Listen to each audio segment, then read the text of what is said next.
On Inauguration Day, January 2025, it dawned bright and cheerful over Washington, D.C., as Donald Trump was about to be sworn in once again as President of the United States. The nation was treated to an amazing sight. Amidst a sea of red caps and waving flags, a visibly aged and reflective Joseph R. Biden was present at the ceremony, sitting respectfully among the dignitaries. His presence spoke to the unshakable traditions of American democracy, where the peaceful transfer of power, or its return, remains the cornerstone of the republic. For Biden, it was not just a ceremonial duty, but a moment to reflect on the resilience of a system that has weathered storms, both political and personal. Sitting among the dignitaries, he mentally recounted the milestones of his own career, the triumphs and failures, the moments that tested his faith in the ideals he held dear. As he watched familiar rituals unfold, he experienced a deep sense of both continuity and change, a realization that each leader adds their own thread to the tapestry of the nation, even as they build on the work of those who came before. For Biden, the day had a bittersweet poignancy. It was a reminder of his own tenure as president and the challenges he faced. He watched the ceremony with quiet dignity, his thoughts flitting between moments of personal reflection and the history unfolding before him. The sounds of the orchestra, the cheers of the crowd, and the solemnity of the swearing-in all blended into the tapestry of a democracy that had weathered both storm and triumph. As the ceremony concluded and the crowd erupted in applause, Biden found himself face to face with Barron Trump, the youngest of Trump's children. Towering above the crowd, the 18-year-old Barron held himself confidently and awkwardly, as if caught between the role of the president's son and the pressures of his own ambitions. Conflicting thoughts swarmed in his head, a desire to form his own identity, to step out of his father's shadow, and the expectations of an audience eager to scrutinize his every move. He often wondered if he would ever be able to shake off the burden of his name, and if he even wanted to. There was a passion deep inside him, an unspoken longing to do something entirely his own, though he hadn't yet decided what it was. Music, technology, philanthropy. Ideas floated in the air without form, but the spark of possibility lurked in the back of his mind, waiting to be ignited. The contrast between Biden's experienced demeanor and Barron's youthful insecurity made a poignant contrast to the grandiosity of the event. Biden held out his hand, his expression warm yet measured. "Barron, good to see you," he said. There was genuine interest in his voice, devoid of the weight of partisan rivalry, as if he were speaking not to the son of his political opponent, but to a young man on the threshold of adulthood. Barron hesitated for a moment before shaking Biden's hand, his deep voice betraying a note of shyness. "Thank you, Mr. Biden. It's good to see you too." Biden leaned in slightly, lowering his voice. "You found yourself in the spotlight, kid. I know what it's like. Being the child of a man in the public spotlight is no small thing. People will judge you before you even open your mouth. It's unfair, but that's the reality. There are certain expectations associated with your name, but it shouldn't define you." A mixture of curiosity and wariness flashed in Barron's blue eyes. "Yeah, I guess it's not easy sometimes," he admitted, his tone quieter, as if the truth of Biden's words had hit a nerve. Biden smiled, a flicker of nostalgia on his face. "I remember my kids being about your age and trying to find their footing while the whole world watched them. It's a very hard thing to do. But let me give you the advice I gave my grandchildren. The world's opinion may seem heavy, but you have to answer to your own heart. That's the compass you must trust, Barron. Don't let the noise drown out your inner voice."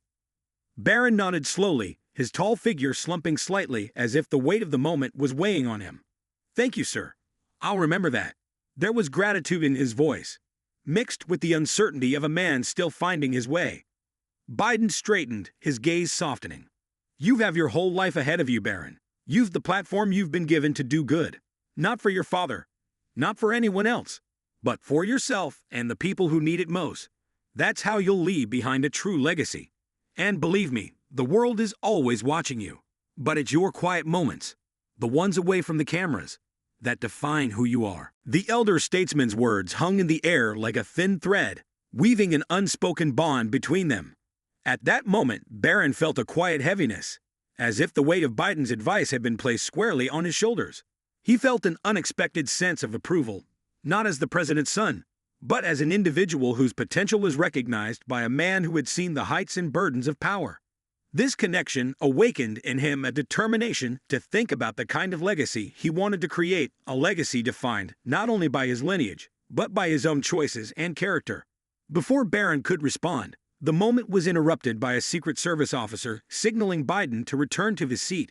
After patting Barron on the shoulder, Biden departed, and his words remained in the young man's memory. The older man's presence was like ripples on still water, brief but powerful, leaving Barron with much to think about. As the day unfolded, Barron thought back to that conversation more and more often, and the seriousness of Biden's words settled into his memory like a seed in fertile soil. He pondered the weight of his name and the potential it held. The inauguration ceremony faded into the background, and Barron walked among the crowd, thinking of other things. It was as if Biden's advice had unlocked a part of his soul that he had kept imprisoned, a yearning to create his own identity, separate from the towering shadow of his family name. In the weeks and months that followed, Barron began taking deliberate steps to shape his future. He connected with a former teacher who instilled in him an interest in technology and joined a mentorship program that connected young innovators with industry leaders. Barron also began volunteering at a local community center, teaching basic coding to children from low-income families. This experience not only helped him clarify his goals, but also gave him a sense of purpose. Gradually, he began to form a vision for himself, a balance between personal ambition and meaningful impact. The deliberate choices he made during this time laid the foundation for the person he eventually became. He sought out mentors and opportunities that matched his passions, quietly working behind the scenes to make a difference in the world.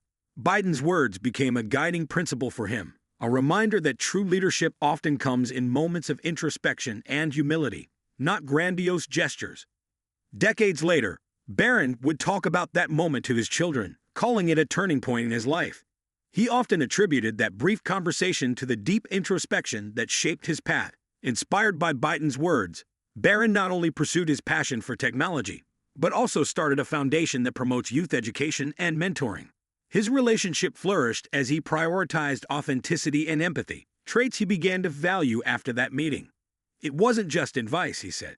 It was a lesson in how to deal with life's challenges with integrity and purpose. Sitting by the fireplace in his home, he reflected on the man who took a few moments to give him advice at a pivotal moment. It wasn't just advice, he will say. It was a reminder that no matter where you come from, no matter who you are supposed to be, you have the opportunity to create your own story. It is your choices, not your name, that determines your legacy. And so the elder statesman's words became the cornerstone for a life defined not by expectations, but by the quiet strength to forge one's own path. Barron's journey, inspired by a fleeting encounter, was a testament to the power of wisdom imparted in a single moment. The seed planted that day has grown into a legacy of its own, touching countless lives and proving that even the smallest gestures can be passed from generation to generation.